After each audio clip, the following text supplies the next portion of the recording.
Hello there, ladies and gentlemen, and welcome then to round 14 of the GPVWC 2013 Supercup season. We're here at the Nurburgring. My name is James Kirk, and alongside me once again is Mr. Lewis McGlade. We are currently about 5 minutes into qualifying, Lewis, and once again, Ranieri on top, Oscar Hardwick second. And surprisingly, the Centurion boys actually looking very good again, though we've had our first major incident of the session. And that's that Mikael Tumala, who I believe was, I think he was about 6 or something around that area in practice. He's binned it already, and so Centurion's chances looking bad once again. Yeah, not looking too good. You said that Ranieri and Oscar were 1 and 2? Because I haven't got that on mine, just pointing that out. Oh no, they were in practice. Oh, okay, they were in practice. Right, Yes. It's fine. I'm with this now. I'm up Yep. to date. Oscar Hardwick, though, 8th place at the moment. He's just rounding the final hairpin to cross the line. But 8th is not good enough. I mean, he's got the 10th place grid penalty. He goes first with a 136.512.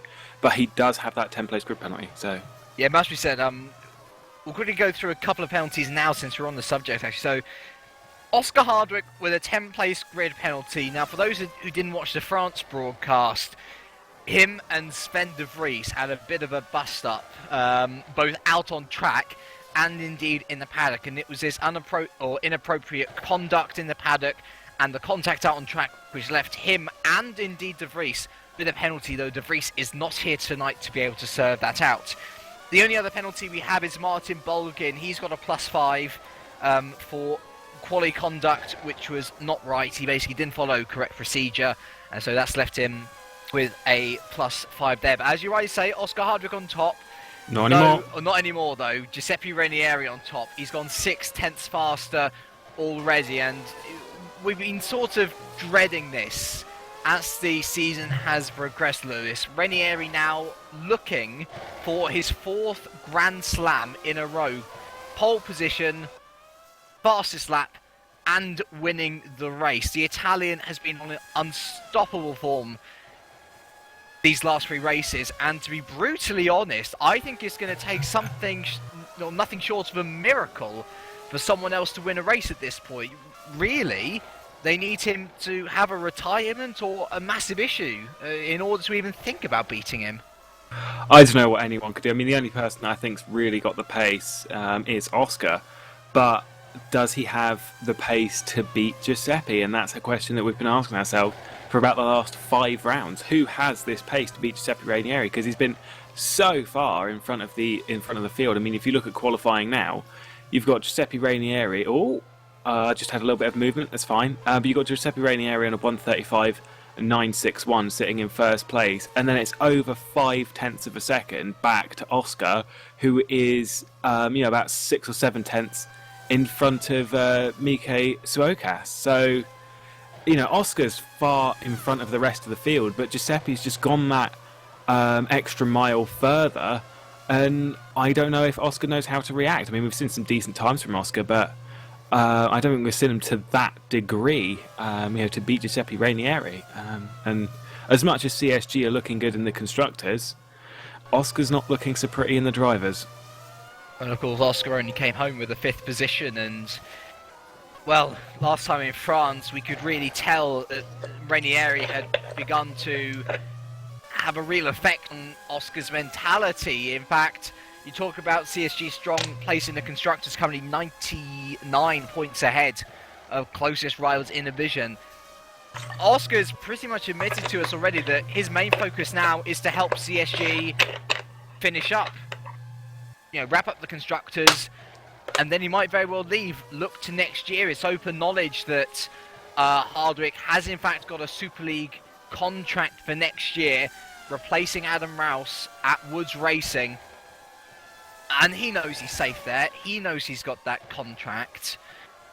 I think he's just realised, he doesn't need to push anymore. I think Ranieri, though, he's got a lot to look forward to. As I say, if he doesn't retire in these next 5 or so rounds, we presume that'll probably be another 5 Grand Slams to him. And of course, something could change. Someone else could find a good setup. But Ranieri is going to be the hot driver to try and get in the driver market for Super League next year. And I'm pretty sure that there might be a couple of seats. I think we counted maybe 4 or 5 when we were talking about this earlier. Which, if they were to get Ranieri as a driver, that would be a huge coup for them.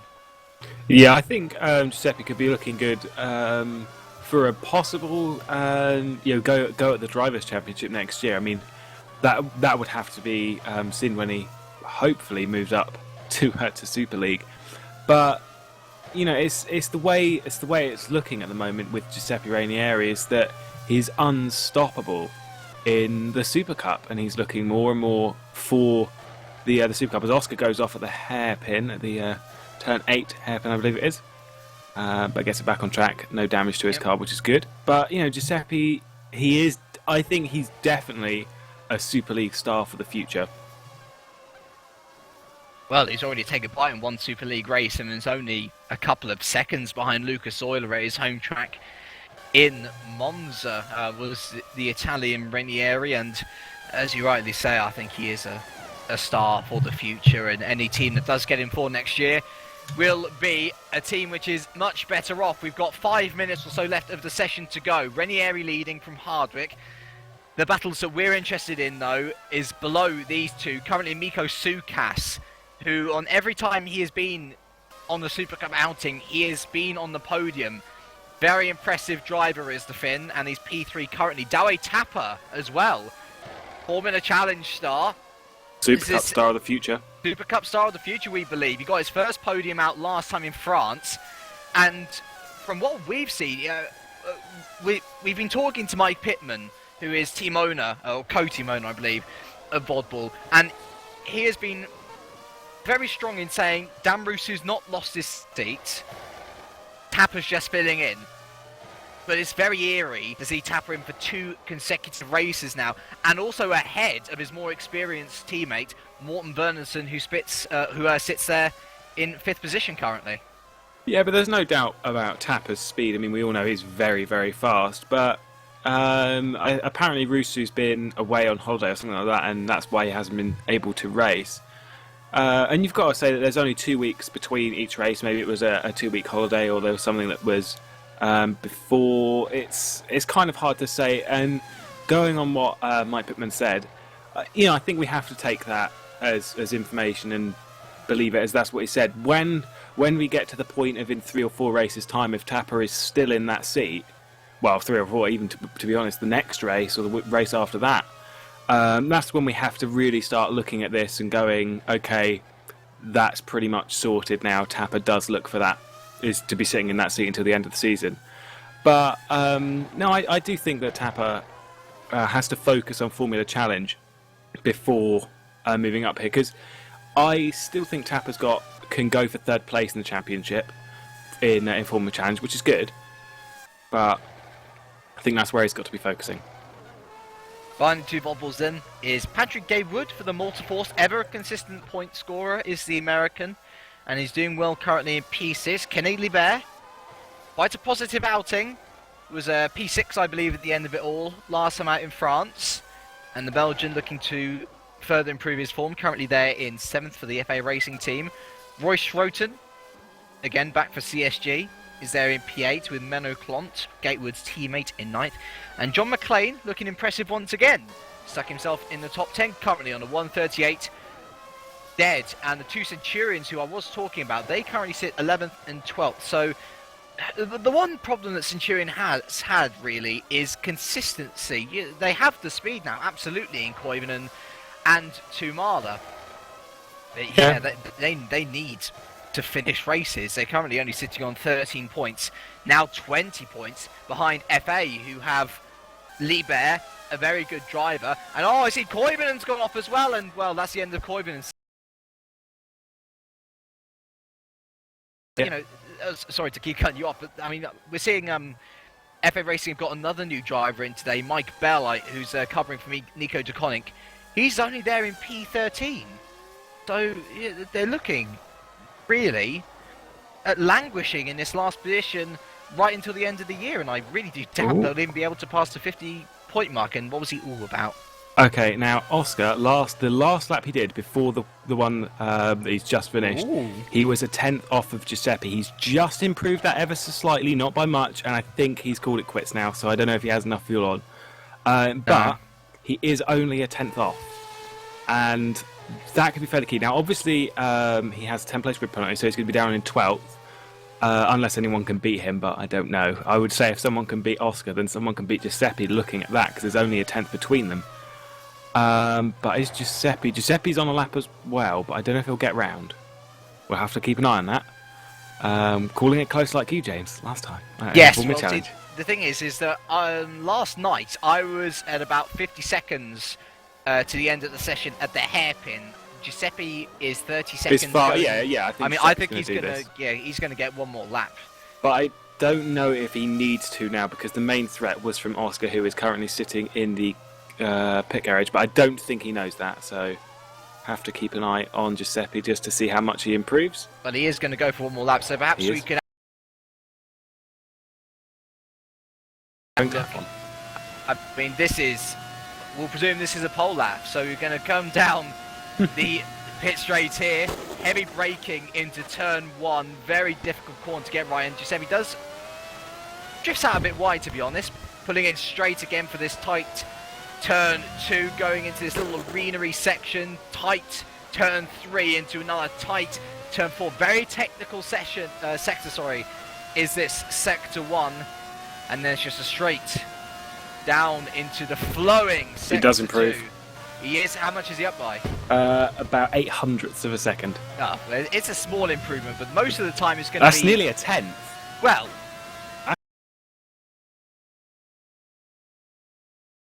An 8/10 improvement as he goes a little bit wide into this hairpin, turn 8 hairpin. But, okay, well that's that lap. That was a bit pushing, yeah. If Oscar had 800ths of a second through the first sector, I'd be looking at that very closely to be beating Giuseppe. So, that's basically what you've got to look at. 8/10 could be a huge deal, to be honest, between Oscar and Giuseppe. So, keep an eye on those two. I think through the race, hopefully we're going to have them two a bit closer than usual, but I do think Rainier is going to take it. One more one more factor which we haven't actually talked about yet is the possibility of rain. Oh, yes. I think it was 70% chance of some form of rain during the race. So, although Giuseppe Rainieri doesn't improve, he will take pole position here. I see Dawe Tapper has put it just up into taken third. That's a wonderful lap. What a guy. The Dutchman there. He's made sure that I call him Dutch this time around because I accidentally called him a Finn in France. He's a Dutchman and a very proud Dutchman at that. That was a really good effort there. But yeah, Rainieri on pole. Once again, his 4th pole in a row. Oscar Hardwick in second, though he will be demoted to P12. Dawe Tapper will therefore be on the front row of the grid. So that'll be huge. So Mikko Sukas then will be 3rd, Morten Vernson 4th, so two VOD balls in the top 4. Patrick Hayward will be 5th, Kenny Libert 6th, Roy Schroten 7th, Menno Klont 8th, John McClane 9th, and Centurion does get one car into the top 10 therefore. That will be Tommy Koivunen. Yeah, I want to talk about Tapper for a moment, starting from the front row. Now, we know Giuseppe's start have, to be fair, terrible. They're really bad. But we think we've put that down to gearing. And the way he does it is he used first gear quite a bit through the accelerations and things like that. And that's what we've put it down to, because his starts generally haven't been brilliant. Tapper, though, could impress with his starts. He's had some good starts before, looking in Formula Challenge. And I think Tapper can defend as well as attack. So Tapper, I wouldn't say he's looking good for a win, but let's see how long, if he does take the lead from the start, how long he'll be there for. Yeah, well... He's got to do that first, though. Yeah, this is the thing. We know that Giuseppe's got a bit of a weird setup. We believe he uses his first gear much more than the other drivers, and that is the point of having the longer first gear, pretty much so that he can have that drive coming out of some of the corners and faster acceleration coming out of the corners than many of the other drivers around him have. And although Tapper could very well take the lead in this race early on, I still maintain my thoughts that realistically, Ranieri needs an incident to happen to him in order for someone to actually win this race. Sure, I remember the first time that Tapper was going for the lead and what happened then. But that wasn't in Supercup. That was in Formula Challenge, by the way. Yeah. And it was the... Ignore me. Giuseppe, though, looks really strong. I think, though, with this first gear, if he's having better acceleration off of the corners, he doesn't care about the start because the start is only part of the race. And I reckon Giuseppe can gain more places by having this first gear in because he'll have better acceleration off of some of the corners. And so I think some of the other drivers should take that in and really think about how that works. And I don't know, maybe give it a go before we head off to Indianapolis. But, it's going to be interesting to see what happens there. Indeed it will be. But for now, let's just have a little look at the drivers and constructor standings as they are. So, leading the drivers is Oscar Hardwick on 202 points. And although he's got a nice lead to Ranieri on 183, the fact of the matter still remains that Ranieri can take the lead of the championship today if everything falls into the right position. It's possible.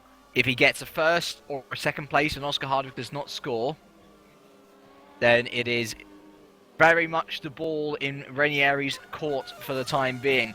Ryan Walker left the championship, is still third on 168. Pavel Loknovsky has left the championship, is still fourth on 101. And then we've got Sindre Grimseth, who is not here again. Target Racing. What has happened to them? They just seem to have disappeared off the face of the earth. He is still fifth in 90 and now looking very much under pressure from the likes of Morten Vernonson as to whether he will keep that fifth place by the end of the round. In the constructors, as you've already gone over, CSG pretty safe at the moment, 99 points ahead of Innovision on 261. Scuderia Basilia, though, through the efforts of Giuseppe Ranieri, starting to catch Innovision. They are currently on 203 points. Then we have the battle for fourth between Multiforce, Target and Satellite. 186, 180 and 174 points respectively. Bodball's kind of on their own on 132 after a fantastic round in France. PPD's kind of on their own on 60 points after an improvement in their form. Fox Racing and PB Racing continue their strong rivalry. Only 2 points separate them currently. FA Racing, after securing Kenny Libert's services, are now looking much more impressive on 33 points, and Centurion prop up the table only on a measly 13 points. Now, I would actually like to bring it back to PB Racing. We've been looking at driver transfers in the season for quite a while now, and Kenny Libert, the latest of them, looking really good actually, and Mike Bell put in a very decent performance as well to put his car in 13th for his debut. PB, though, have now got the services of two previous Super League drivers from this year. Christoph Lichtenstein, who, remember, was 2010 Super Cup champion, and Miles Dixon, who was an ST Racing driver. To be honest, though, they've not really shown the same sort of pace that we would have expected them to in transferring down from Super League to Super Cup. They've been, dare we say it, disappointing. I think it's kind of hard to say disappointing. The grid's changed a lot, and especially for Liechtenstein, it's changed a lot in the last 3 or 4 years. And something to point out that we've seen drivers jump from Formula Challenge, do a couple of races in Super League and not do too badly. Not do terribly well. I think for some drivers, it's just, I don't know, there's a feel with the cars, and this feel can take time. You need quite a bit of time to learn that, and so I think you've got to give a little bit of patience with some of these drivers, even though they may have been all this and that back in the day. You've just got to be a bit patient with them, because you can't bring a driver in and just expect instant results. There's a big difference between the Super League cars and the Super Cup cars, and even just the one gear difference. Which is, to be fair, I think one of the smallest differences between the load, but there's an extra gear on the Super League cars. So with one less in Super Cup, then that may change the way you work your setups and things like that. It can make things really quite complicated. And so I think, we just need to be a bit patient with some of these drivers and see how they actually fare over the rest of the season. But I wouldn't use a word disappointing, but it's not what I expected. I certainly hope for their sakes that they do find their old pace again, because we'd love to see more competitive people in Super Cup, and ultimately I believe that's what Christoph and Miles are looking for by moving down competitiveness. Oh, yeah. There we go. We Time takes its toll on everyone. It does indeed. And as we say, we do wish those two the best of luck, and who knows, the attrition rate in Super Cup in the past few races has been massive, to say the least. So perhaps by just keeping it on track, those two can look to pick up points once again. So we have about 3.5 minutes left of this warm-up session now, Lewis, and I think it's already a foregone conclusion who will probably say should be winning the race. We imagine Ranieri too. But what do you reckon others around him could do in order to try and change that result? We haven't really seen much wet race pace from these guys. Do you think Ranieri is smart enough to think about a possible wet race, or do you think he's confident enough that his dry pace will get him to the end and won't really need much worrying about others around him?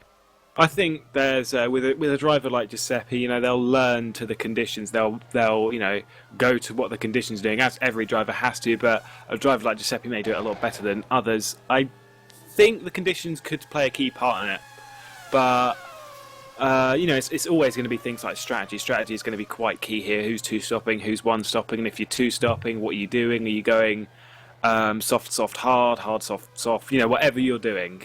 It's going to be interesting, and I think that'll play a key part as well, as it usually does, especially around a track like this where in the Formula Challenge we had quite high tire degradation. But it's going to be hard to tell. I think Oscar, who has proven himself to be able to battle his way through the field, I think Oscar's got a good chance for the podium. Sorry, I tripped over my words far too much there. But I think he's got a good chance for a podium. Whether that's going to be second or third, I don't know. But it's interesting to see who's going to fill that other slot. Will it be... I get a feeling it's going to be Tapper or Swokas. I'm not sure which one, though. Interesting that you instantly say that Hardwick will most likely get that podium. Looking at his pace. You think he's just in that extra league? Well, he was only a 10th off of Giuseppe in qualifying, who, yes, was improving on that final run before he dropped it at the turn 8 hairpin. But I get the feeling that he's still slower than Giuseppe, but he's got that advantage over the rest of the field. Yeah, I think that's a fair point. One might say that they are Super League drivers already. One would. Well, yeah. I think it's going to be a tough ask for him still from P12, to be honest. It's not the easiest He's in the things. madhouse. He is indeed in... let's see, what would I call a madhouse? I would say the madhouse in Super Cup would be... Anything from P1 down? Yeah. No, realistically, I think he's just ahead of it. I think he's in that sort of class of field where everyone around him does know what they're doing, kind of. I would say P15 down to... well, what should be P26 would be classed as the madhouse, if you want to call it that. But we certainly hope that there won't be a madhouse. I believe the entire caliber of the Super Cup field, is a bit higher than Formula Challenge. Taking hits at Formula Challenge. I knew you were going to do this, James. No. I knew you were going to do this. I'm just saying, it's there is a reason for there being 3 tiers of GPVWC. And that's so that the better driver can progress up the order, and that is based on not only just pure speed, but driver talent as well. So, yep, I'd agree, but the time has ticked over in warm-up, and we're about to get to the race, so things are going to get interesting here. I'm rather hoping I don't disconnect from the R-Factor screen, because I did have a mini disconnection between qualifying and free practice sessions. It's alright, no one needs a lead commentator. No, we don't need me. No. Who needs me? Attention grid, all non-essential personnel leave the grid now. Well, the good James? news is that you do have me. Oh, good. And also the interesting thing is that we don't have rain. And We those do not. skies are looking very blue, Sunny. I must say. Yeah. So we could be in for a. I mean, to be honest, I was kind of hoping for rain so we could have a bit of a mix-up. I don't think anybody We're in was Germany, really preparing. we're at the Nurburgring, it could happen. We've got 37 laps, anything could happen across that. It certainly could. So everyone just laying up on the grid. And a very interesting grid it is too.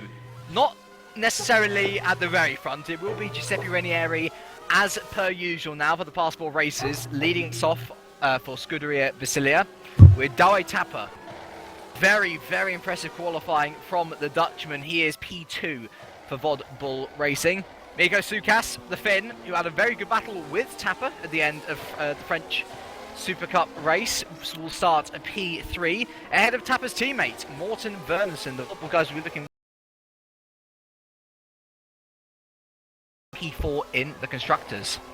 Patrick Gatewood will start a very good P5 actually for Multiforce, with Kenny Libert starting P6 for FA Racing.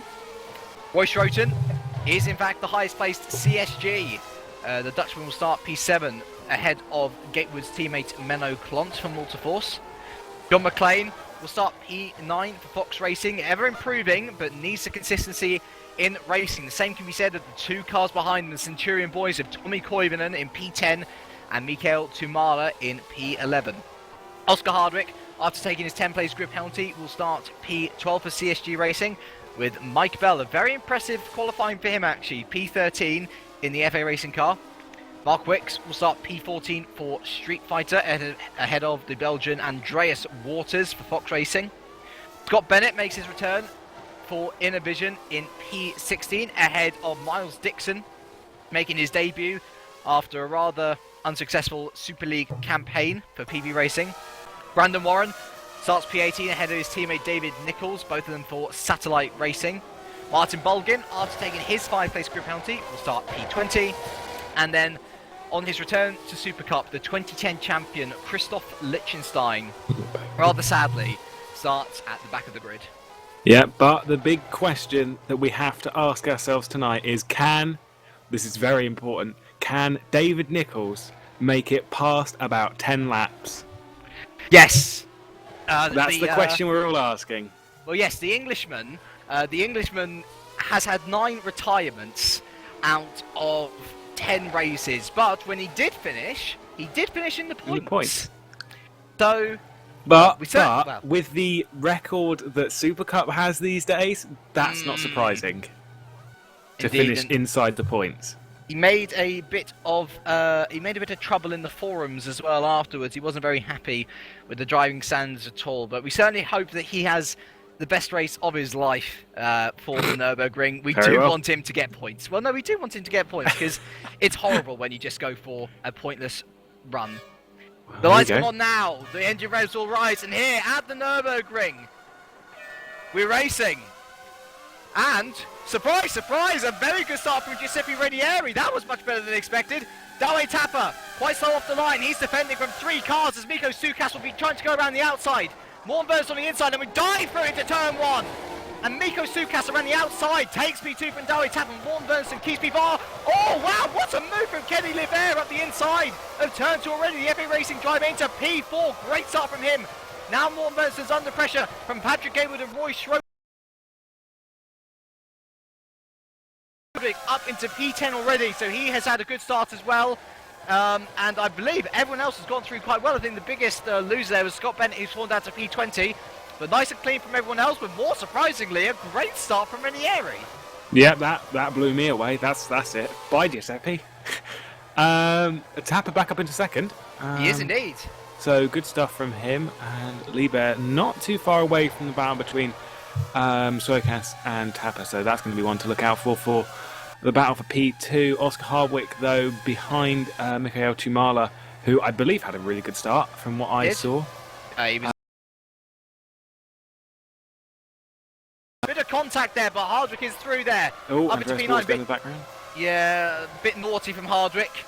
But all is fair in love and racing, and he wants to get up the field as quickly as possible as Ranieri leads the field through the tight chicane. Douwe Tapper got past Sukas again in Sector 1, I saw. A good start from Kenny Libert there, and what's happened to Morten Wernersen? He's dropped massively. The two multi-force cars are now going at him. Manu Klont ahead of Patrick Gatewood, and here goes Oscar Hardwick up the inside of Morten Wernersen, and Oscar Hardwick into 8th place. Good He's going to drive make a from move Hardwick. into turn 1. He is indeed. He's on the back of Gatewood here now. Teammate Roy Schroeten on Menno Klont says, oh my word, they're going 3 wide.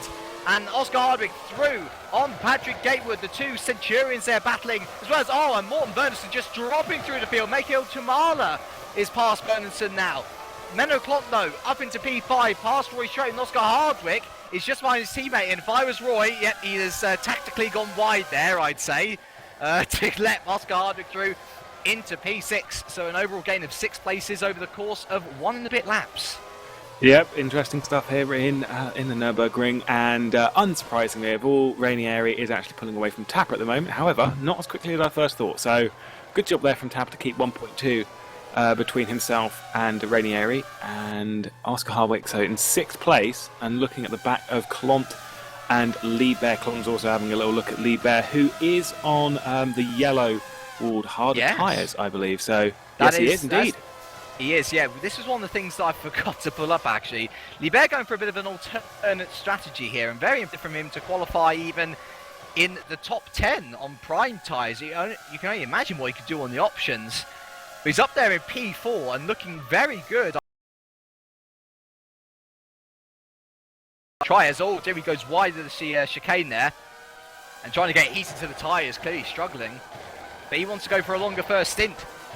And maybe trying something different is exactly what the Belgian needs to try and get a podium. Yeah, well, fast lap of the race there by Giuseppe Rainieri. That's not surprising. As here goes Klont down the inside of Kenny Libert. Libert defends nicely, though Klont is going to be on the outside of the Mercedes arena. Oh, dearie me. It's past, and this battling between these two now sees Oscar Hardwick, although Klont's going to try and go around the outside! Oh my word, and he's managed to keep it stuck in, and he's got a good acceleration out of that corner. He dives back in to defend off Hardwick, but Libert safe for another day. But the pace differential quite clear to see here now, and Klont starting to get impatient as he tries to fend off Hardwick at the same time. Yeah, Klont probably going to have a little look. So good stuff, and Oscar Hardwick now right on the back of these two. So how quickly can Hardwick make this move? Because every time, every second he is now behind these lot, he's dropping further and further away from the back of Swocast, Tapper, and of course Giuseppe Rainieri. He is very good driving from Libert. In fact, I remember distinctly actually Libert's defensive driving in France as well. Yeah, obviously he here comes Hardwick. He's behind us. Here goes Hardwick. Yep, he's right up the inside of Menno Klont here, and Hardwick dives through for P5. Up 7 positions now in 4 laps as we head round the final turn. Once again, Menno Klont's going to try and dive back through. Oh my word, it's going to be side by side. No, he's going to have to drive down straight. Yeah, good driving from Hardwick. He's going to go ultra defensive. Time he breaks into the turn 1 hairpin. A nice defending from Hardwick. Menno Klont left out on the outside again, but he can't do anything around Hardwick. Oh, he's Rob Wickens it. Well, he would have Rob Wickens it if he had managed to make it stick. Unfortunately, he didn't stick. But nice idea from Menno Klont. The Dutchman certainly not running out of ideas yet. No, this is an interesting tool to see Klont on Hardwick as they're both behind Libert, the prolific defender from France. I mean, Libert's defending skills have been excellent. They were in France. The only thing is the pace that he's currently got is just pushing Hardwick further and further away from the duel for the podium. So, well, it's not looking too great for Hardwick, but we are very, very early days in seconds, and it's about 1.2 between P2 and P3. So things not over for that position, and we'll just have to see what Oscar can do over the next 5 or 6 laps.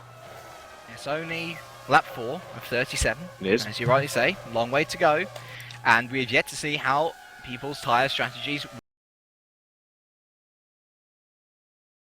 We believe that people should be going for a 2-stop here, but some I believe Mike Bell, who's very good on his tyres, are looking to go for a one-stop. And if Kenny Liebert is one of those people looking to go for a one-stop, as Oscar Hardwick gets it a little bit loose on the final turn. But if Liebert is looking for a one-stop, because I see someone in the pits already, that's a PB Racing car. Is that Miles Dixon?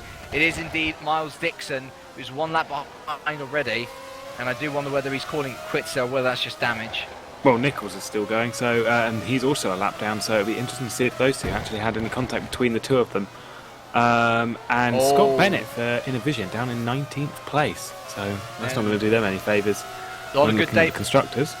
Not a good day for him, but it is looking like a pretty good day for Hardwick, who's going to dive through on Kenny Liebert now. Kenny Liebert cuts across the Englishman as best he can. Oscar Hardwick is looking like he's going to pass him in sector 1. Who's going to defend from? Yeah, this is going to have a look. Really tight, close, and excellent battling from these three, all of different nationalities, but all giving each other the respect that each other deserve. Menno Clont, ever the persistent driver, got his best result of the year last time out at France, a 4th position. Still not been on the podium, and if he was to get Malta Force's first podium of the year, I'm sure he would be absolutely elated with that performance. Look at that, Oscar Hardwick almost pushing Kenny Liebert round the right-hander onto this back straight here. He's going to go into the slipstream. He's going to go to the inside. Oh, my word, that was tight. Good move. And can Oscar Hardwick get him around the outside here? He's passed on the straight already. Oscar Hardwick up into 4th. Good move there from Oscar Hardwick, and not too hard defending there from Liebert. I think Klomp, though, should recognise that move and show that the kink there down the back straight is really a place to have a look for an overtake move if you get a good drive off of turn 14, so he's going to keep an eye on that, I think Klomp will. So look at that in a few laps' time. Now, though, Oscar Hardwick, clean air, and he's got about 6 seconds to make up to get to the back of Miko Suokas and of course Dawe Tapper for the podium positions. Sorry to cut across you there, but Menno Clont is right on the back of Liebert once again. Liebert gets it crossed up and Menno Clont is through. And I think Liebert's got a bit of problem warming up these prime tyres. We've heard they were talking about how difficult they were to control, and Liebert certainly finding the prime tyres at this stage of the race difficult to warm up by the looks of it. And as he falls down to P6 and now must look in his rear view mirrors, I presume, to the Dutchman Roy Schroten. I don't think Liebert's got the pace, though, to recatch Klon. Klon should be free at this stage unless he makes a mistake. But not the kind of driving I'd expect from Liebert, but, everyone makes the odd mistake. Just a quick lapse of concentration. And, in these cars around this track, it can be a bit difficult. So, he's only 15 seconds off the lead, and he's got some good points there in 6th place if he can keep it up for the next 31 laps. So, a long way to go to the end to see where everyone else is going to finish. But I'm just keeping an eye on the gap between Hardwick and Suokas. At one point, it seems just like dropped. Over the course of a lap, it seems like Ranieri really excels in the middle sector. Well, I don't know whether he's cruising. It seems to me like he excels in the middle sector. But over the entire lap, Oscar Hardwick has actually gained race. If Hardwick plays the strategy right, can he actually catch Ranieri? 2 tenths isn't enough, but I'm just pointing that out now. 2 tenths a lap across the rest of this race is nowhere near enough to close in 2 seconds. And look at that, though, through the first sector, 5 tenths of a second. The gap extended between Giuseppe Ranieri and Oscar Hardwick. We've done this too many times, James. Yeah. Too many times we've gone, hey, Oscar's closing in. And then, boom, Giuseppe just takes off. It's good to have hope, Lewis. It's good to have hope. We want a bit of variance here in the Supercup. And if Hardwick is the man to do it, then I believe that he should be supported. We'd like to see a different winner again. We haven't seen one in 5 races. We have not seen one in 5 races, and I would definitely like to see a brand new winner. Or even just a different winner as opposed to Giuseppe Ranieri. But you can't argue with the skill that Giuseppe Ranieri is taking to this championship. He's got this awesome pace at the moment. So, Ranieri just looking ever, increasingly stronger every single race we go to. And I don't know what it's going to take to stop it. But unfortunately, I don't think it's anyone on the grid currently as I would apologise to Oscar, but sorry, that's just what I think. Just had a message from Jason Muscat. Mistake in Sector 1 and Sector 3. That's why he was so slow on the previous lap. So it wasn't not pure pace, it was a mistake. Well, we say so slow, but I mean, seriously, it was only 2/10 off of Oscar's lap, which was a good lap. So yeah, this just shows the pace. It's another 2/10. it's scary, isn't it? Very scary. When we saw him at first, we thought, wow, what a great... I mean, I remember that first race that I commentated on with Philip Cullen, and we were like, wow, you know, this guy's great. He's overtaken it every single possible... We can't see that really anymore. He just drives off into the distance, and the fact of the matter is he's a really, really exciting driver. He's like Kamui Kobayashi without the contact. And with better speed. Yeah, and with better speed, to be brutally honest. I mean, he just doesn't show that anymore. He's a bit boring, really. Just flies off into the distance. Yeah. Unfortunately, I can't argue with that. These races when, as much as anyone would like to argue, the main focus of the race we discussed is over Formula One. The main focus of a race generally is P1. But, you know, we're having to focus on the rest of the grid, which is fine with me, because I like giving coverage to the rest of the grid. Yes. But I haven't had that. We had that for about 10 laps in Italy, and it was fantastic. But we haven't seen it since. And I think that's a shame. Talking of close battles, let's have a little look. There's two close battles going on now, and they both involve Centurion drivers. All good. There's Mikael Tumala and Morten Bernsen for P8 and 9, and then there's Patrick Gatewood and Tommy Koivunen for P10 and P11, and I believe lost out quite a lot from P5 on the grid, down in P10. Tommy Koivunen also losing out, about 1 place overall. But these battles in the lower regions of the points is looking pretty juicy, actually, looking rather close, and I reckon that at the end of the day it will be pit strategies that really determine whether these guys get a great advantage over their rivals or whether they fall further back into the clutches of the grid. Yeah, I do agree. That does look like quite a nice battle. And Gatewood, I distinctly remember the first race myself and you commentated on in Supercup with Gatewood having a nasty crash in Korea, causing a red flag, which does bring me on to a nice fact. We've not had a red flag yet. And so, good stuff. There we have it. What we have had, though, is Kenny Liebert re-overtaking Menno Klon on the prime tyres. That's it. That's me eating my own words. I said Liebert doesn't have the pace to get past Klon. Right. There we go.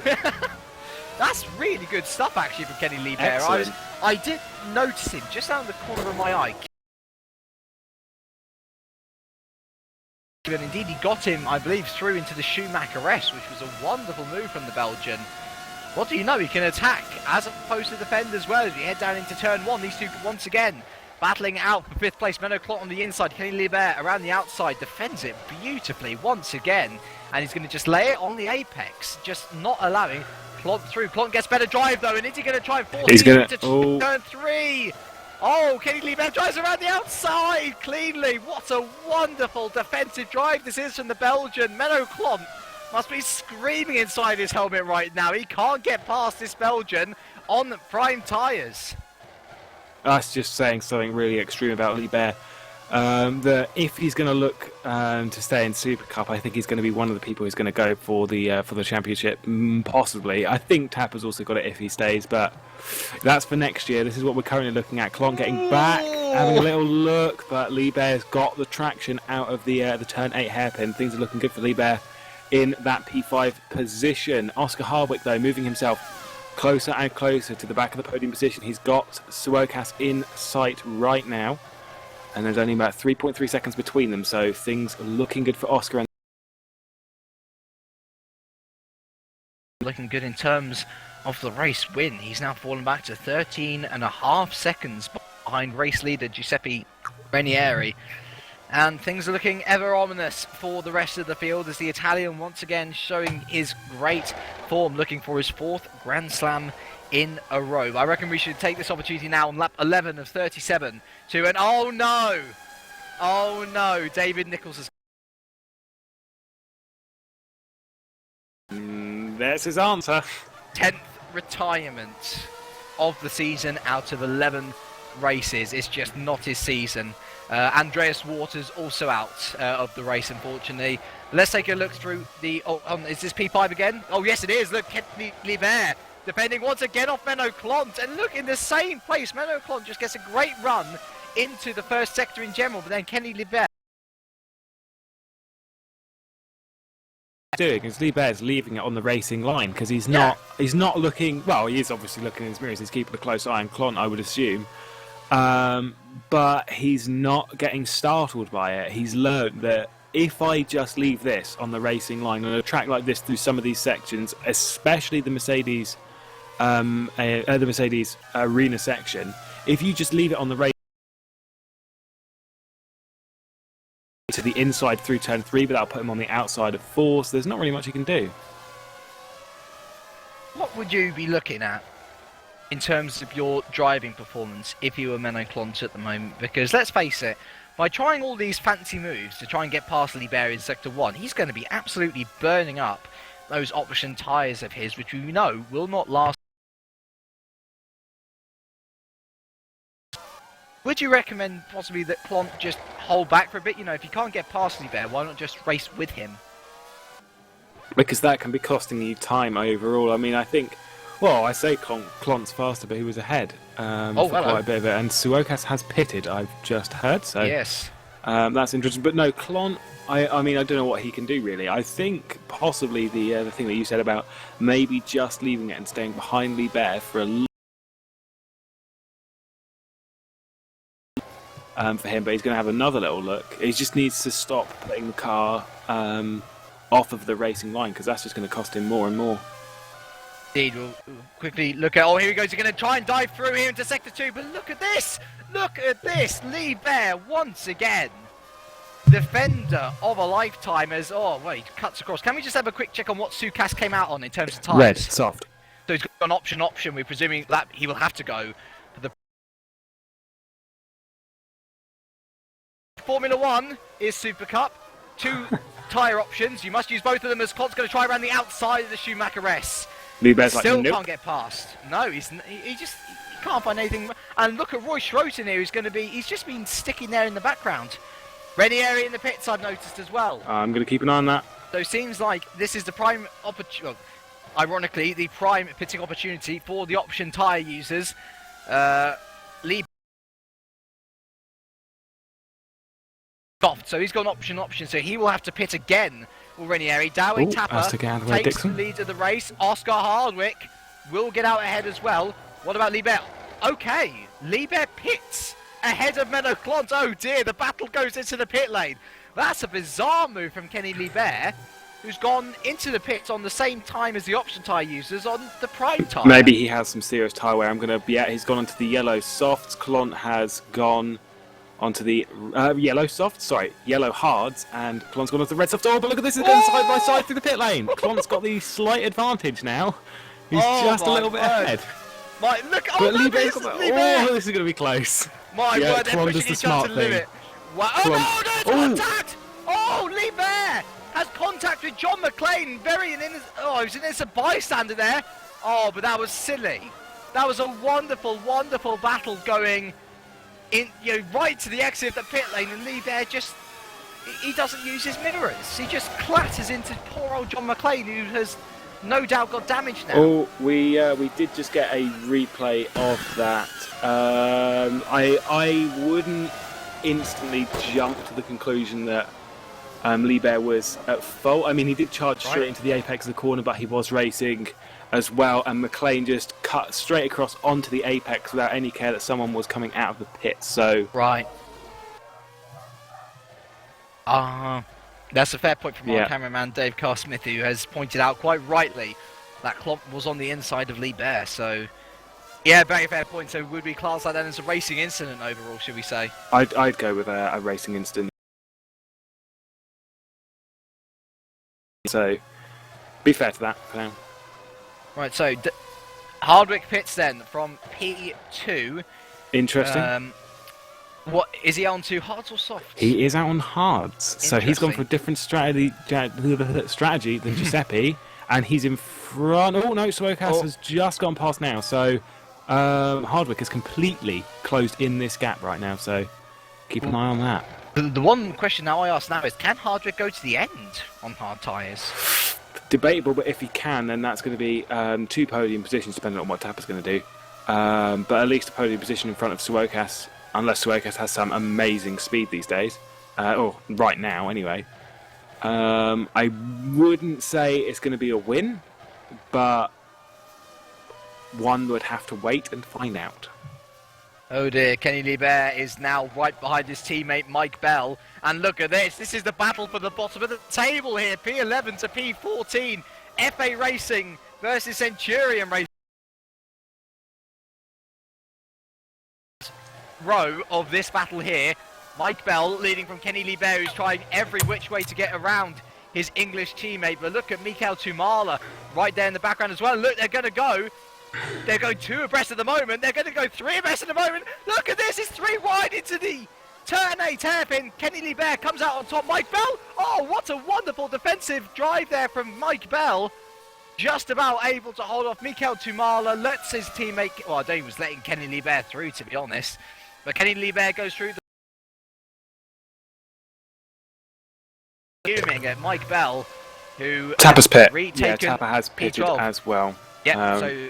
A bit later than everyone else, and what's he out onto? Hards, I presume? No. No. He's gone out on the softs, so it's a definite 2-stop for Tapper. And look at this, look how close Sukas is now. Sukas he's going to have the heat in his tyres, but is he going to be able to get round Dowey Tapper? We've got Oscar Hardwick watching this battle just play out in front of him. Sukas is very, very close. Just have to see how this plays out. Oh, hold on, who's that up ahead? Oh, It's Dixon being up. I had a small little jump thinking it was Ranieri, but it wasn't, unfortunately. Well, unfortunately, I don't want him to spin or anything. Oh, hello. Oh, yes, that's a very good point, actually, from our cameraman. Once again, Roy Schroten has come out the pits ahead of Menno Klont. Yeah, that is interesting, because Klont wasn't involved in the incident. Klont, I don't know why that would be. I know we did see Roy Schroten closing up on the back of that fight over the last few laps. Menno Klont's going to have a little look on the inside of the turn 8 hairpin, but can't quite stick it up there. But interesting stuff there. Let's just have to see how that one plays out. Of the top 6, though, from what I'm going to assume, I'm just going to flick through right now.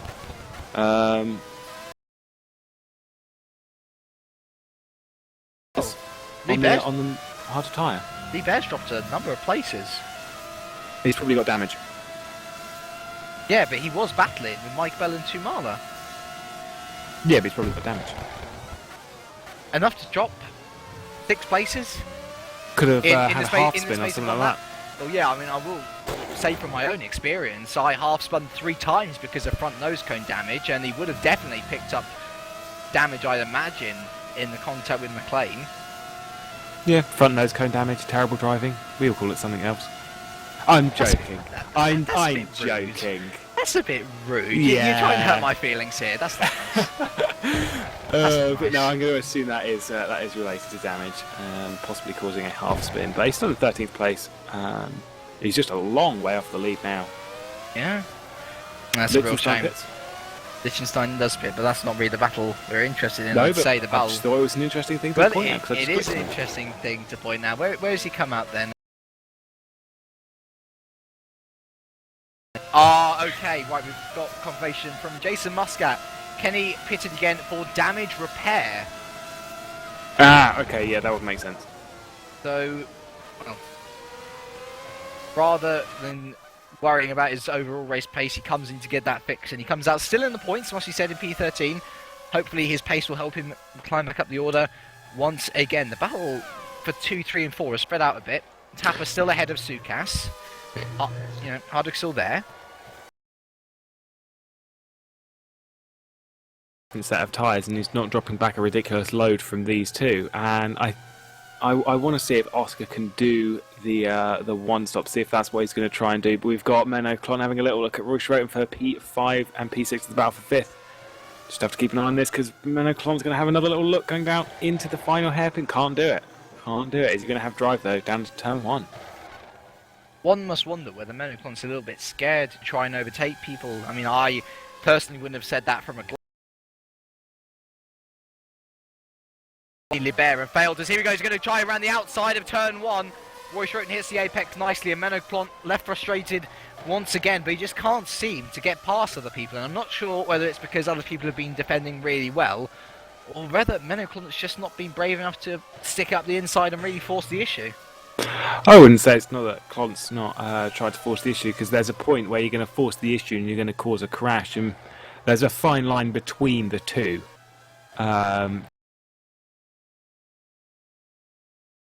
It's kind of similar to what I've seen in WSS, obviously totally different cars, but with Alex Cooper he's kind of having a little look but not being aggressive enough. I'm not sure whether Klon is always just actually got a bit of a drive here. Ooh. Not up into the Schumacher S's, I wouldn't even try that. If he was on the inside, maybe. I'd say if Klon was really alongside Schroten on the inside of the Schumacher S, then he's got the corner, you know, that's his. Yeah. But not around the outside, that's balmy. Balmy. There's very...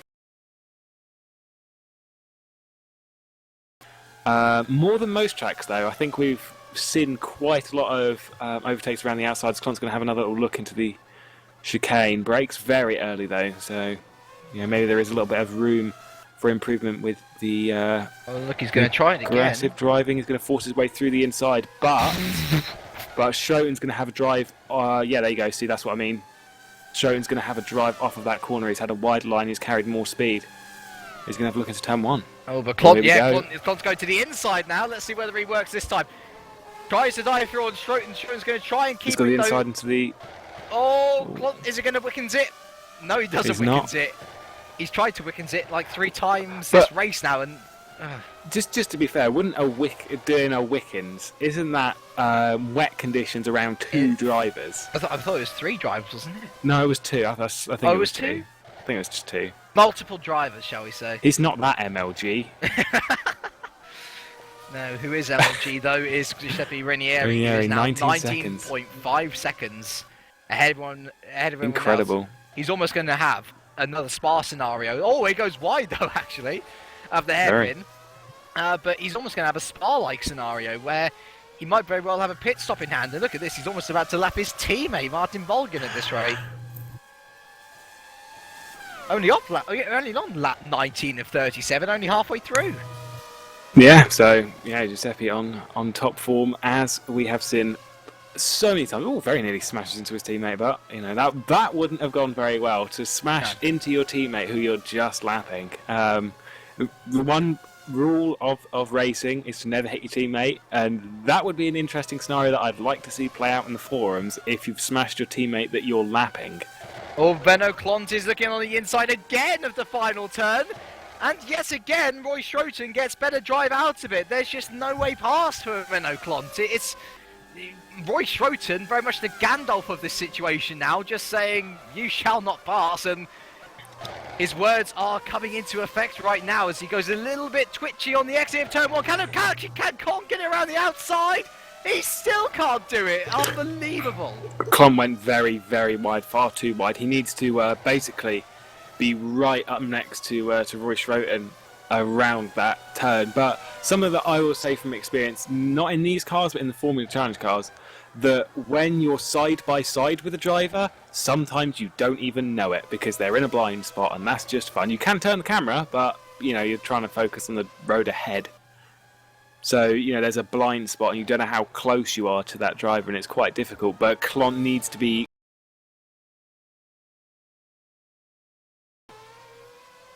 One might say that he should probably just shadow Schroten and force him into a mistake, possibly.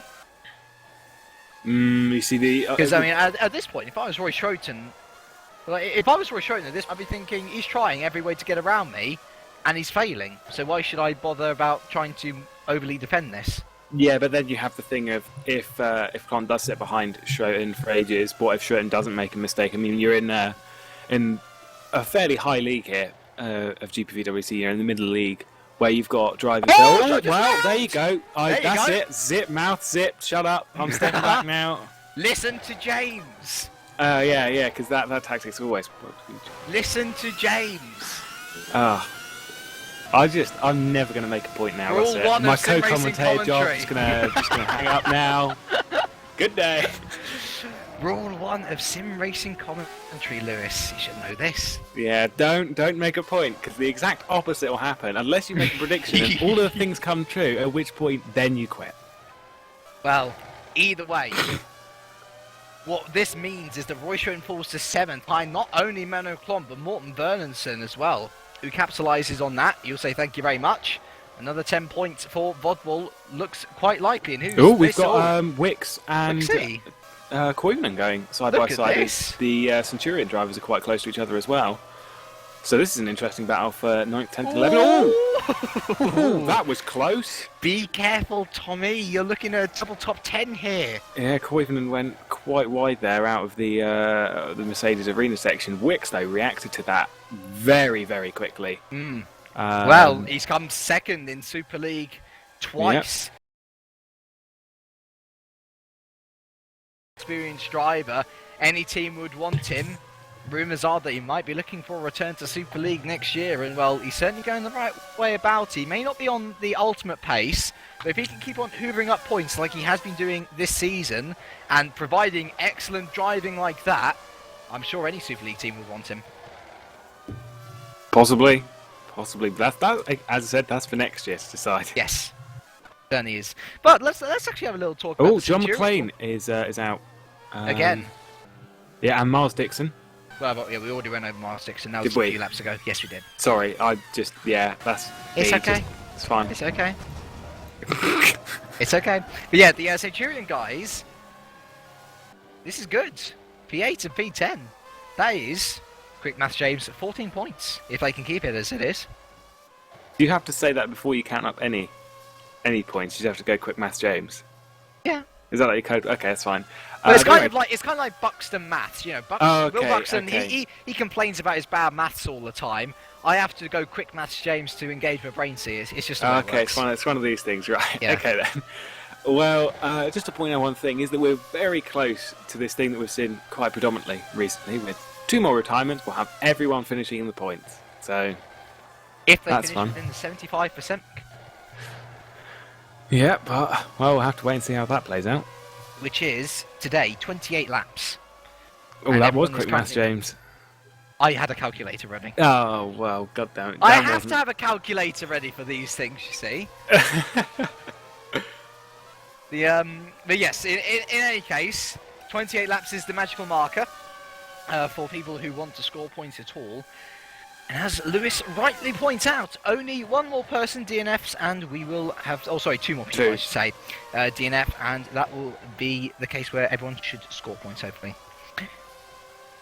Right, Menno Klont was looking very strong against Roy Schroeton, now under very heavy pressure from the Dane, Morten Vernonson, who is staring down his barrels at a P5 here. Morten also very likely to overtake Sindre Grimseth for P5, what a surprise, in the standings here. Interesting. Morton is looking pretty strong behind Klon at the moment. He's closed up quite a lot over the last few laps. And we'll just have to see how well Klon's going to defend this. He needs to take a few points from the person he was trying to overtake early with Liebherr. I must apologise if my mic goes a little bit wonky. I believe I'm suffering lag spikes, so... but yes, sorry. Mike going wonky. Mic going wonky, yes. Very well. I'm not going to question. No, don't question, James. First rule of sim racing commentary. we already learned. How this many is first racing. rules are there to sim racing commentary? That's the same first rule, just applied differently. Either way, Menno Klont will have been using up his tyres quite a lot, actually, I'd imagine, in the overtaking and the defending and all the things this race. The Dutchman, well, he's looking like he's, well, like he's under pressure, really, to be honest. And we've seen Menno Klont this very because he's been really challenging Gatewood for first driver callings, if you will, and more to force. And although he's in 5th place here, ahead of his teammate Patrick Gatewood at this current point in time, you must wonder whether the constant good performances really affect his mentality. Does he expect himself to perform that well every week from now on? It's difficult to say, really. Possible, but every driver mentality. Yep, screwed that word up. I'm just going to move on. Is different. Everyone thinks about the race. Everyone approaches the race completely differently. So, yeah, it's very hard to say. Right. Yes. Here we go. Mark Wicks has overtaken Mikael Tumala, but only for a short moment in Sector 1.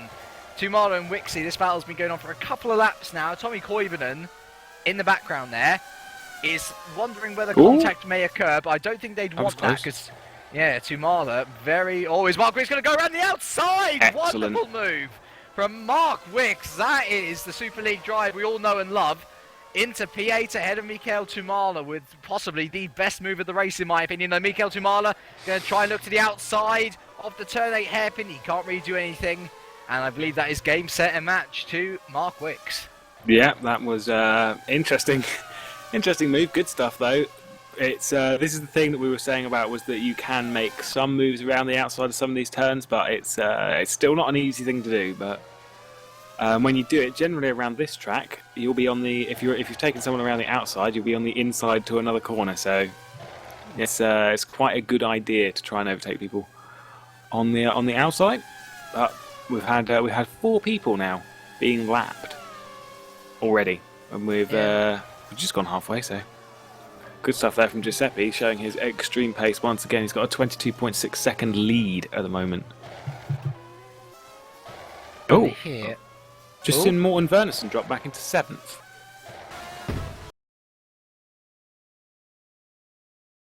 So we're just going to have a little quick look at this. Moving on from the back of Klont. Oh, yeah, rear lock. Yeah. And a spin very nearly smashed into Klont. Surprised he didn't, to be fair, but then he's in a gravel trap and then dropped back in position. So that's what happened to Morten Wernersen. I'm sorry if you didn't hear me because I was looking completely the wrong way. Well, what this means, I mean, this will lift a huge weight off of Menno Klont's shoulders now. He'll be nice and happy there in P5 with a 3-second buffer to Roy Schroten, the man who made a mistake to let him through in the first place. So, Giuseppe's pitted again. Interesting. The first of the pitters, and of course he's going to be off onto the hard tyres. He is indeed. But more importantly, look how far ahead of Dawei Tapper he is still. Oh, interesting. So Tapper and Hardwick go round again, but it doesn't really matter because, as we said, Ranieri had that whole pit stop advantage to himself. And to be fair, we're expecting the others to pit, aren't we? Well, I don't know about Oscar. Actually, Oscar can make it to the end, possibly. Maybe. Tapper definitely has to pit. Depends on how much fuel Oscar's put in. I've not seen Oscar do a one-stop from my memory. But around a track like this where we've said about high tire degradation, it's kind of hard to say. But we'll just have to patiently wait and see, because even if he doesn't, then he's going to be on the soft tyres for the end of the race and should be able to make a move, hopefully, into the podium position. But we're just told that Menno Klont has pitted onto the yellow walled medium tyre, and he's out in 7th. Good stuff there. Just ahead of Mark Wicks. Yep, indeed. Who is looking for a move. Look at him. Let's keep an eye on this battle now. Mark Wicks with his tyres up to temperature. He's just gone past Mikael Tumala. I wonder whether we can dispose of Menno Klont at the same time here. Pretty good result for Mark Wicks at the moment. P8 for Street Fighter. He's got a good drive off the corner there. He certainly has. Can he do? Oh, he's using the same corner again, but this time he's on the inside. Lovely move from Mark Wicks. That must be his new favourite corner at the Nurburgring. 2 cars in 2 laps. I think I took 2 cars around there yesterday, but, as in literally in one move. But, I'm just so pro. Yeah. And then I spun. Oh, well, that's so MLG, is That's how MLG I am. Yeah. You're so MLG that you'll make mistakes to give everyone else a chance. But I don't want to just come in and dominate. I'm not. No. I'm not a Giuseppe Ranieri. I'm not that kind of guy. No, clearly not. Menno Klopp, though, is certainly along the similar lines of Ranieri. He is not giving Mark Wicks a chance to escape here, and he'll be onto the back of Mark Wicks like a loyal dog stays with his owner. The case of the matter is, though, that Menno Klopp is more likely a rabid dog who wants to try and gnaw the wheels off Mark Wicks' wagon if he can. Wicks pits, though. So that puts an end to the juicy battle, cool. Indeed. And,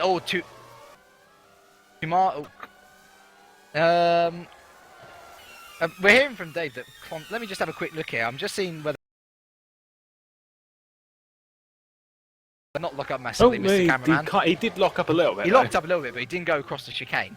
No, it was after that. It was after that for the final corner. Yes, but yeah, Tumala and Wixie pit. Wicks comes out, and hello, Lee Bear's in again, and Lee Bear is past Tumala. Lee Bear in 10th place. I think for his final stop, he's dropped it onto the other wall tyre. So that worked very well for Lee Bear, and Tumala's in here for a very long time actually. Look at this, Koivinen's past him as well. That has Liechtenstein, I believe. 23.5-second pit stop for Tumala. Behind Brandon Warren as well. And not quite at the back, but perhaps damage? Yeah, possibly. Mike Bell, though, in the points. Just having a little bit of a pit stop here. Yeah. Good stuff, though, to be in the points. Yeah, Mike Bell, I mean, he's not exactly a front runner in Formula Challenge, but very impressive qualifying for P13.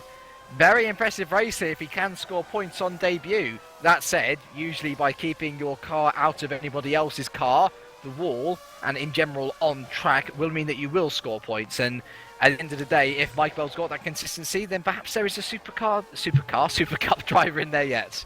Possibly, but debatable if it's going to be next year. However, interesting question for, well, not for you, but just to put it out there because I'm not even sure. We've got 11 laps to go. When's Tapper going to pit? Because he has to. He absolutely. Also, from what I've seen, Oscar's not really dropping off of Giuseppe at the moment. I'm going to keep an eye on that gap, but maybe Giuseppe's going a little bit slowly, not pushing too much because he thinks Tapper has to pit. Well, Tapper definitely has to pit. Well, the thing is, 7 seconds is as close as we've ever seen it, but it did go down a little bit then. It went down a 10th. It's not enough, but it went down a 10th. We've got 11 laps left.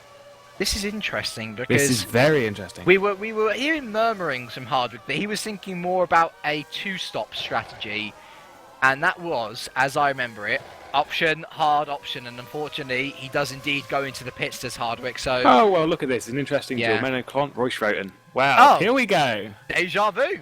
Roy Schroten once again.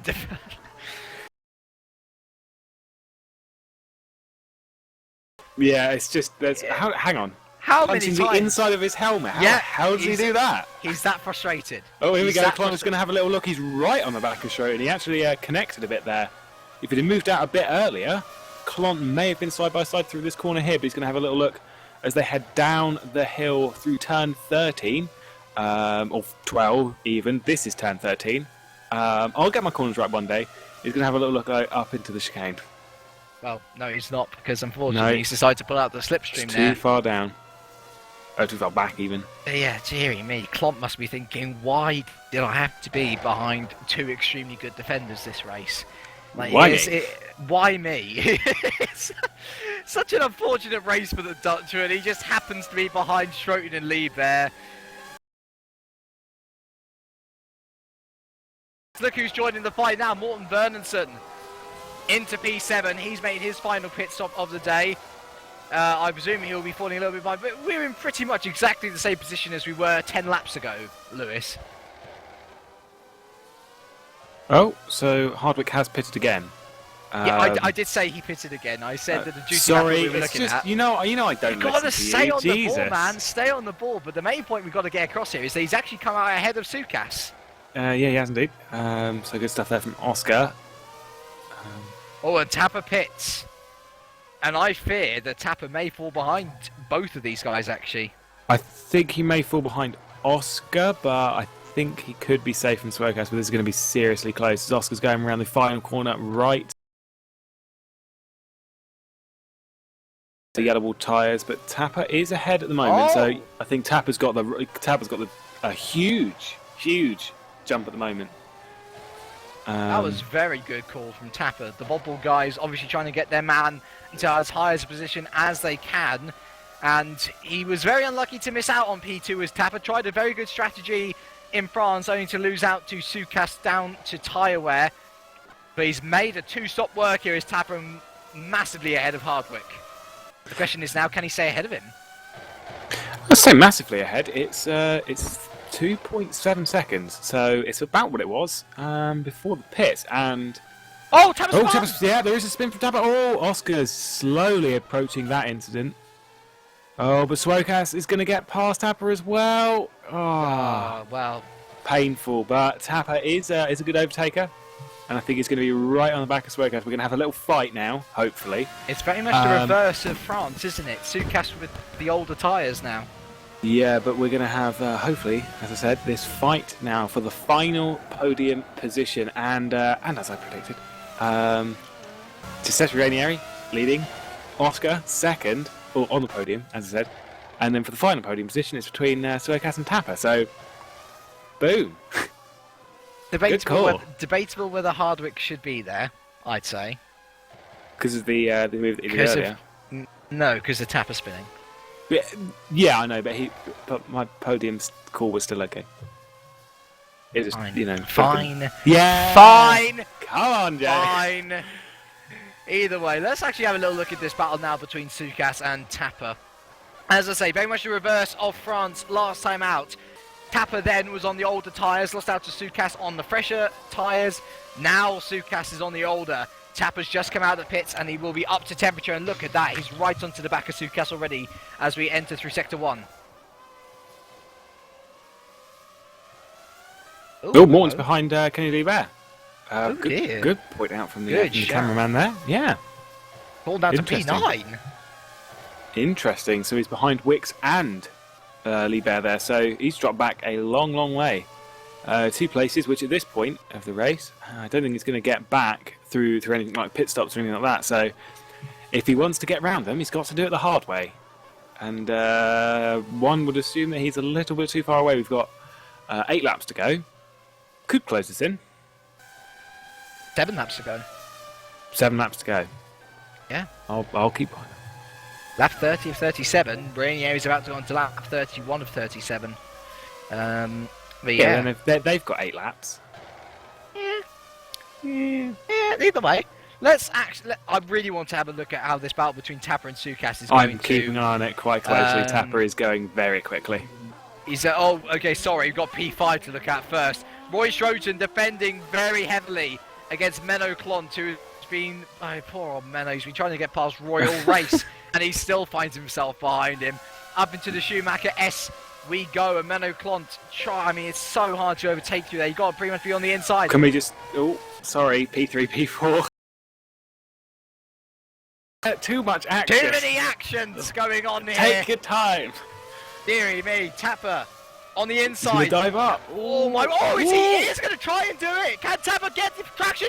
He does get the traction. He's through on Miko Sukas. Wonderful move from the Dutchman on the fin, and now we go back to Roy Schroter and Menno Klont, who are still battling away. There's so much action going on, really action-packed, action everywhere, Menno Klont on the back. There's so of much Roy action, Schroten. James can't finish his sentence. I can't finish my sentences. Menno Klont on the back of Roy Schroten.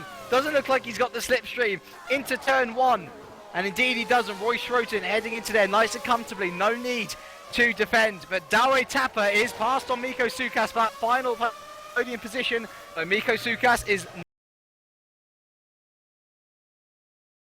very wide. Oh, he's caught it at the Schumacher S's, but are his tyres? Is he just pushing a little bit too hard to get into the dirty air, or what's going wrong with Miko Sukas at the moment? But ultimately, all the things. All the things are going wrong. It's just like the Formula Challenge race for us yesterday. Indeed.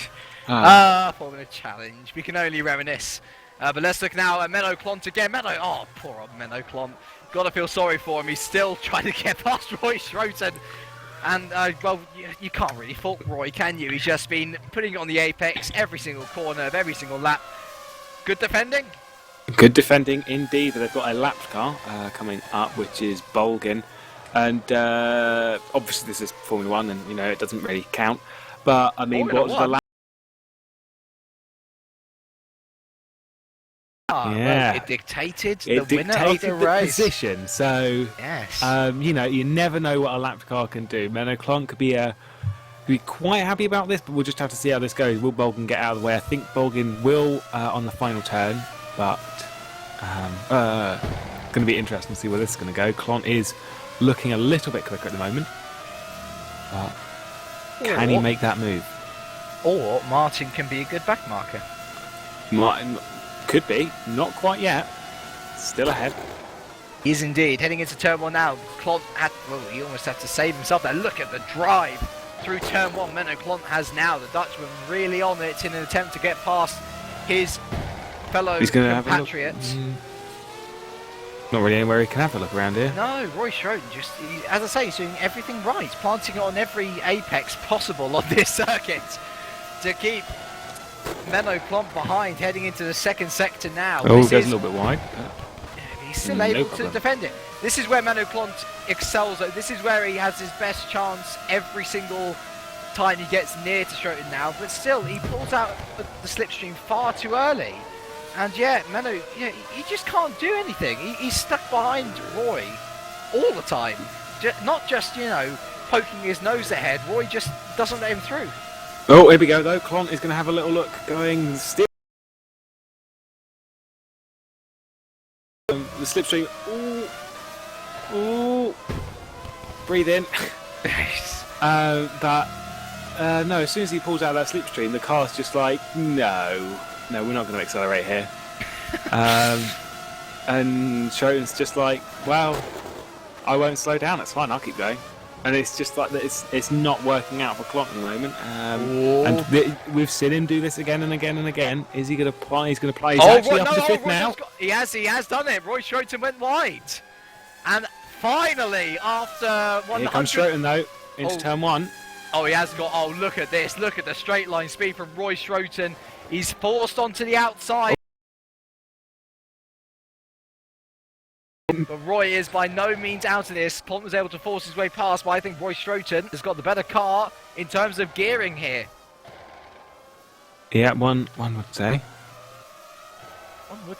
One would say. I would assume Bolgin is going to dump. Retire.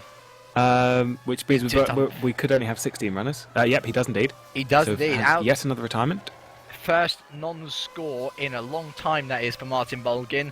Out of the German Supercup race he goes, and that leaves only one non-point scorer, and unfortunately that is poor old Mike Bell there down in P16. Yeah, but he's kept it on track. He has indeed. Very experience, especially since he's come up from Formula Challenge, and as I said, he's not a front runner or anything like that. So I'd say it's been a good learning experience there for Mike Bell, and he was running in some higher positions earlier on in the race, so just have to see where that's going to go. I think the battle between P5 and 6 might finally be resolved. Roy Schroden not being able to catch up. I'm just gonna argue this. Okay. I saw Roy Schroden far behind Klont as they approached the turn 8 hairpin, and now they're very, very close again. This is my argument to it. I think Roy's going to be having a little look for a move up into turn 1, but we're just going to have to say even slightly. Here we go. Here he is then, on the outside of turn 1, once again. Squeeze in, and squeeze out. Menno Klont defending his best against his fellow Dutchman in Roy Schroden. Through sector 1 we go, and it seems like things are going well for Klont. I think Klont's got it geared for the corners, Roy for the straights. And if Roy can get into the slipstream here of any good straight that there is on his circuit, I think that is where he's going to capitalise on Klont's slower accelerated gearing. Yep, I can agree with that. Good. I hope I'm right, otherwise I shouldn't be a commentator. Get out! Very wide there, yeah. I wonder whether Roy's got a bit of a problem with tyre wear here, because he's Yeah, rocking well- up all over the place now. Yeah, he isn't looking too comfortable in that car, but he did close up on Clunt a lot over the previous lap. I think he's going to do it again. So just have to keep an eye on that. Not many corners in Sector 2 and Sector 3, to be brutally honest. I mean, there's kinks if you want, but they're very fast corners if there are corners there at all. I think the only exception to that would be the Turn 8 hairpin and the chicane, which we are just about to come up to just about now. But you're absolutely right. Look, on the straights, Roy Schroten is absolutely mullering poor old Menno in terms of speed trap, and well, I think there could very well be a battle on our hands actually at the end if it stays as it is. But Roy has to stop making mistakes. That is the one condition to this battle going ahead. As we're on lap 35 of 37. Just wow. Hey, But yes, with that, I'm not sure as to why Roy. I mean, I would have put it down to tyre wear, but Roy's been making some mistakes over these last few laps. Because when he was in front of Klopp, there was no problem. He was just putting it on the apex, kissing the apex, bringing it round, and not making mistakes. Other than that spin at the chicane. Just ignore that. But when he was in front of Klopp this time round, he wasn't making mistakes. He was just putting it in the right place. He's got Scott Bennett at back marker, just getting in their way at the moment, but not causing any problems so far. But yeah, I agree. Roy just needs to stop making the mistakes, and hopefully his setup will. Oh wow, that's some closing in down at the turn 8 hairpin. there's a lock up by Menno. And Klont did a little bit of a slide coming out of the corner. So is Roy going to have a drive coming up into turn 11? I don't think he will, because Klont always used to have a little bit of an advantage. Yeah. Not very Klont's much gone to wide. do. Klont's gone wide. Not too wide though. Can Roy get this line perfect? I see a little bit of a slide from Menno there once again. Look at And this Roy closing. right in the slipstream. Look at Roy Schroten is through on Menno Klont, unless Menno can hold on around the outside. No, good move from Roy Schroten, and Menno will. Oh, He's just crying. He's just He going to would cry cry, in that helmet. I yeah. would be. Once again. Oh no! Just let me stay in front. once again, Roy Schroten pass into P5, and you can't blame him. Good move. Here He has comes the Menno better again. gearing at the end. Indeed, going into turn 1, Roy on the inside, Menno on the outside, but yeah, Roy just. Roy's going to get the cut. no- Oh, look at oh, that my from word! Menno. Whoa! What a move! That was a beautiful cutback. Textbook. Excellent. Shot up into sector 1 like a rocket from Menno Klont, and that is what he has done up into P5 once again. Yeah, that was excellent. As we are actually on final lap. Oh, we are indeed. We are actually on the final lap. You'd best. Oh yeah, Giuseppe going around the Mercedes arena section. 19 seconds in front of Oscar, who's actually just dropped it a 10th. I don't think Giuseppe's pushing too much, but I think this also proves my point that Oscar probably would have finished second in front of Tapper, but considering there is a considerable margin between Yes. the two. It's about 11. It's more than 11 seconds. It's 13 seconds. So there we go. Yeah, let's just focus on this driver now once again. I believe he's got fastest lap once again. 4th Grand check Slam in a row for Giuseppe Ranieri potentially. I've sort of run out of things to say about Giuseppe really. Unfortunately, I have as well, and you are correct. He has set the fastest lap of the race by quite a margin. It's from what I'm looking at through there, it's by 0.6 over anyone else. Now that's fast. Well, we can only hope he moves into Super League next year. He should do, and if he doesn't, he'll be in trouble with me. But here is now Ranieri from pole position has won his 4th race. Well, not 4th race in a row, sorry. This will be his 6th race in a row. 4th Grand Slam. 4th Grand Slam in a row. 4th pole position in a row. So many things in a row. It's just a shame that the row behind him wasn't even close to beating him. Oscar Hardwick from P12 on the grid. Fantastic drive from him. He keeps himself in the championship lead there. And P2, Dawei Tapper. Another fantastic drive from the Dutchman. He will come home in P3. His consecutive podium Well, it's 2 consecutive podiums. It shows that he does certainly have. You have to jump now, sorry, to 5 and 6. Oh, look at this! We've got Menno Klont and Roy Schroeter side by side. Menno trying to cut off Roy Schroeter there into the this is final going to come down to section. chicane. This is going to come down to chicane. This is indeed Roy Schroeter, and this is where he has excelled. Ironic, isn't it? He dives to the inside, and look at this. Look at his straight line speed. Menno trying so hard to get him out, but there's nothing that Menno can do. Oh, no! Oh no, Menno! Round goes Menno Klont. He tried it so hard, and poor old Menno Klont, after a race of basically being stuck behind everyone else on track. Oh dearie me!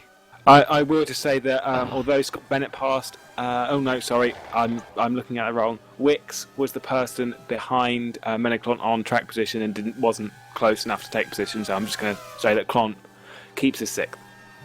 Yeah, that's a real shame. Anyway, Miko Sukas, first ever Supercup race, not on the podium. Yeah, but he'll be happy with 4th. The less, that's still a very strong result for him there. Roy Schroeter, very good for him actually. 5th, a comeback to form, very much so for the Dutchman.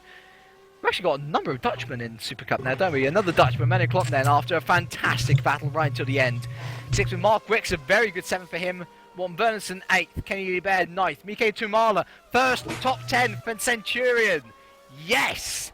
Patrick Gatewood, P11. Tommy Koivunen, P12. Excellent result for Centurion. Brandon Warren, P13 for Satellite. Christoph Lichtenstein on his return to Super Cup since 2010. He scores points, so that'll be really good for the German.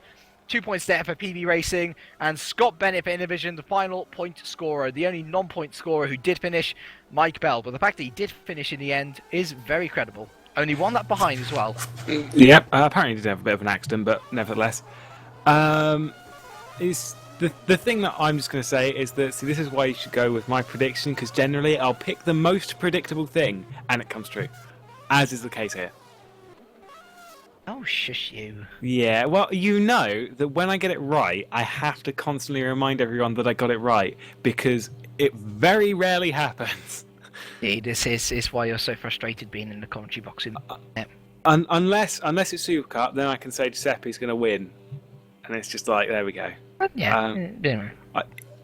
I just kind of you can't put words to how good a driver Giuseppe is. He's just found something really special with the car and just, you know, takes off and flies away from everyone. But I mean, this is the thing, when you have a driver that's extremely good, you know, well, I think, to be honest, far past extremely good.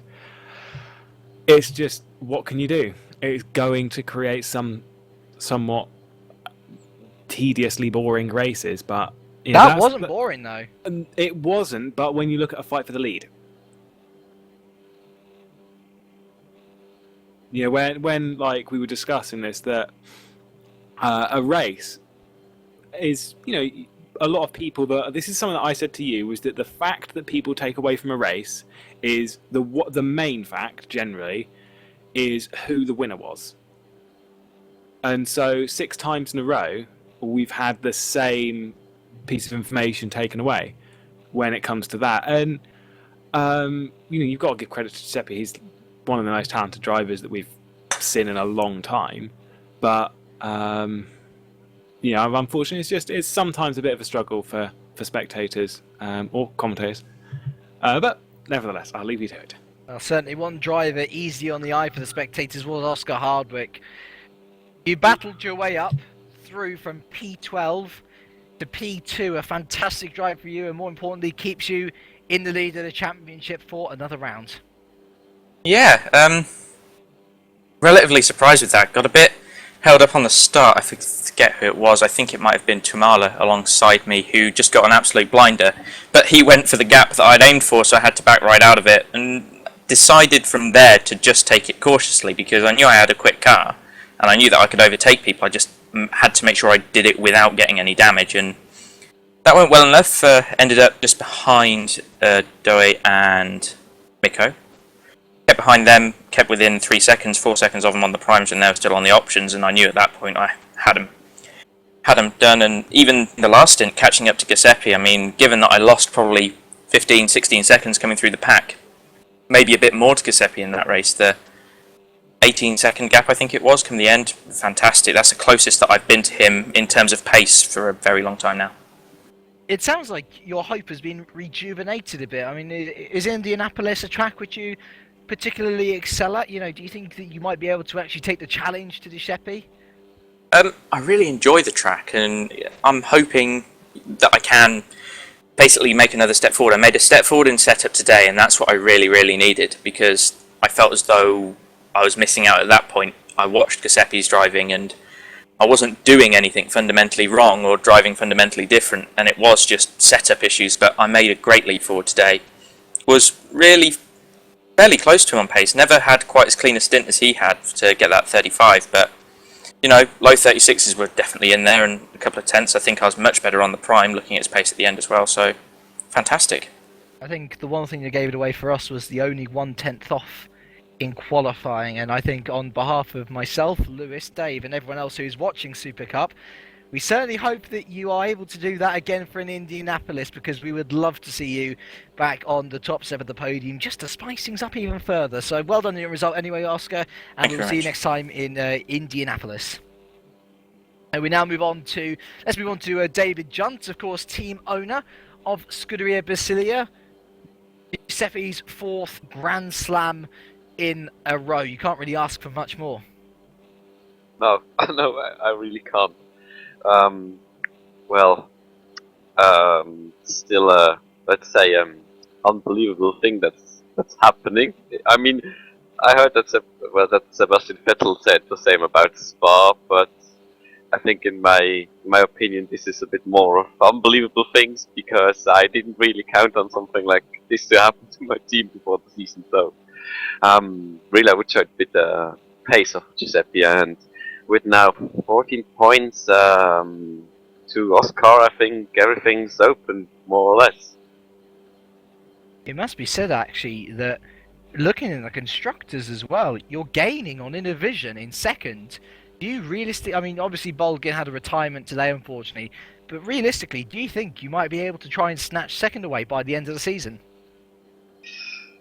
Oh well, of course, I would be happy about that. I mean, 2nd, that's not too bad, but it's already really wonderful to have be on the podium in the constructors' championship already in 3rd and keeping it that way.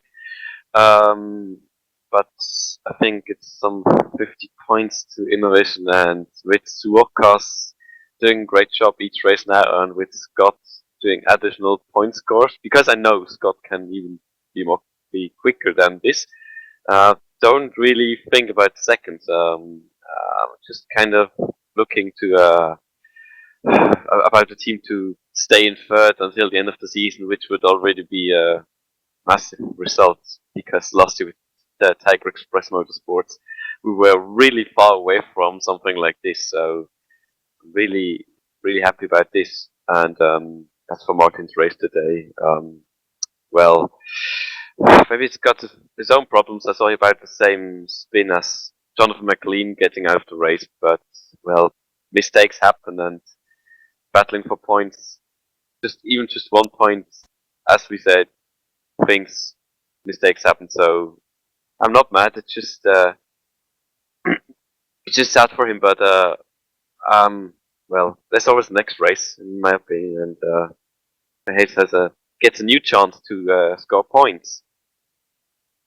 We certainly hope and wish your team the best of luck then for Indianapolis, David. Thank you very much for joining us. We now move on to the Dutchman, Douwe Tapper. He's made sure that I've called his nationality right for this race, and I certainly did that with great aplomb. Another podium for yourself, Douwe, and even better, a front row start. Really impressive drive from you today.